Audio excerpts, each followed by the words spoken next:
Hey everyone, welcome back to Corporate Decoder, the place where we unmask the secrets hidden in corporate filings. And today we're diving deep into how your favorite money market fund is really doing. It's time to see if your nest egg is in safe hands or if it is time to start worrying. This isn't just any report, it is a certified shareholder report for registered management investment companies, and it is packed with info about the Dreyfus Institutional Preferred Treasury Securities Money Market Fund. We're going to break down what all those numbers really mean for your money. First up, the institutional shares class, ticker CITIZENSSELECT. This report covers the period up to the 30th of September 2025. They tell us that for a hypothetical $10,000 investment in institutional shares, the costs over the last 6 months were a mere $5, which is a tiny 0.10%. Then we have the Hamilton shares class, ticker CITIZENSSELECT. For this class, the costs for a $10,000 investment over the same 6 months were a bit higher at $8 or 0.15%. Now let's look at the big picture for the fund. As of the 30th of September 2025, the fund's total size was a whopping $2,814 million, and it held 63 different investments. Let's head over to the schedule of investments to see where all that money is actually working. Almost 81% of the fund is parked in US Treasury bills. This is generally seen as a very safe place to keep money, like a super secure savings account for big investors. The total cost for these Treasury bills alone was over $2.2 billion. Imagine that kind of money tied up in short-term government debt. Next, about 14.4%, or roughly $404 million, is in US Treasury floating rate notes. These are a bit different because their interest rate can change over time. This can be good if rates are going up, but could be less ideal if rates fall. The cost for these notes was about $404 million. And finally, about 5.9%, or around $165 million, is in US Treasury notes. These are like longer-term versions of Treasury bills, and they typically offer a bit more yield, but come with slightly more interest rate risk. The cost for these notes was around $165 million.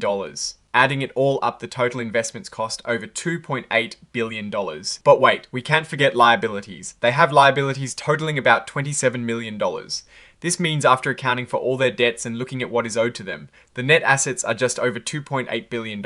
Looking at the statement of assets and liabilities, we see that the investments themselves are valued at just over $2.8 billion.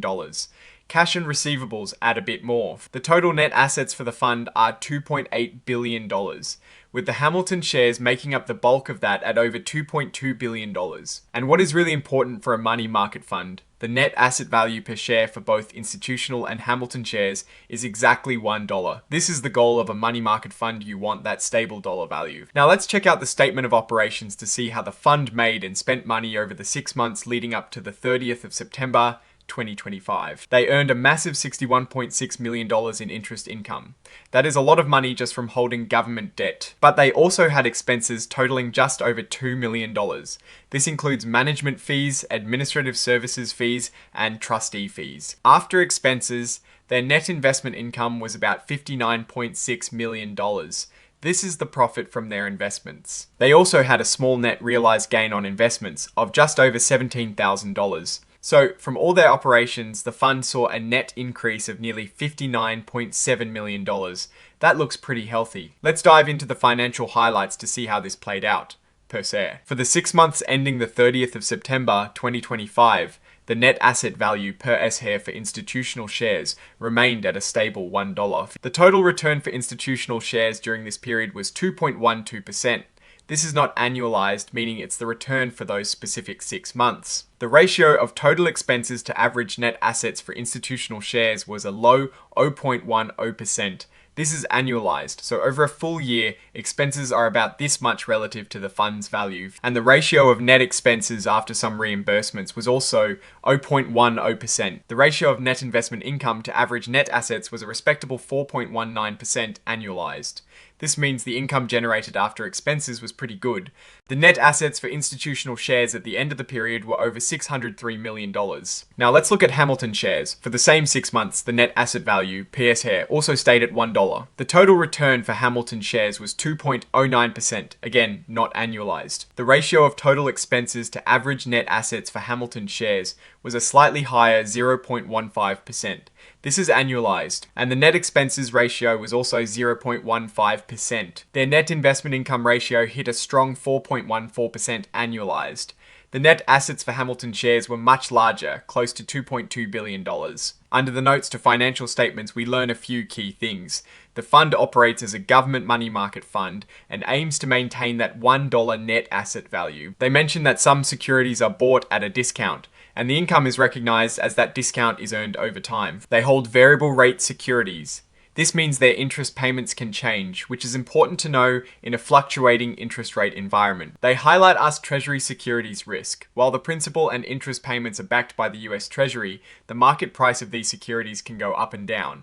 But for a money market fund focused on preservation of capital, this risk is generally managed very tightly. Good news on the tax front, the fund can carry forward capital losses indefinitely, which is helpful for managing future tax liabilities. Scrolling ahead to item 11, statement regarding basis for approval of investment advisory contracts. We see the Board of Trustees reviewed the management agreements. They used independent reports from Broadridge to compare their fund's performance and expenses against similar institutional US Treasury money market funds. The board ultimately concluded that the services provided by the investment advisor were satisfactory and appropriate and decided to renew the agreements. This is standard practice, but reassuring to see the board is actively overseeing these contracts. So what is the story here? The Dreyfus Institutional Preferred Treasury Securities Money Market Fund is operating exactly as you'd expect a money market fund to operate. It is holding almost all of its assets in very safe, short-term US government debt and floating rate notes. The costs are incredibly low, especially for the institutional shares. And the fund's net asset value per S-share has remained a rock-solid $1. The reported yields and total returns are modest, which is the trade-off for prioritizing safety and liquidity for investors who need their money to be readily accessible and highly secure. This fund seems to be performing exactly as intended. The fact that they are holding such a high percentage of US Treasury bills suggests a very conservative strategy, which is generally the hallmark of a good money market fund. The oversight by the Board of Trustees also provides a layer of confidence that the fund's management is being regularly reviewed. The main takeaway is stability and safety. If you are looking for high growth, this is not the place. But if you are looking for a secure place to park cash and earn a small, reliable return, this fund appears to be doing a solid job based on this report. Alright, that is our deep dive into the Dreyfus Institutional Preferred Treasury Securities Money Market Fund shareholder report. What is your take on these numbers and what they signal for the company's future? Drop your thoughts in the comments if this analysis was valuable. Hitting that like button really helps. And subscribe for more deep dives. Don't forget to check out the Discord in the description below. Thanks for watching. See you next time.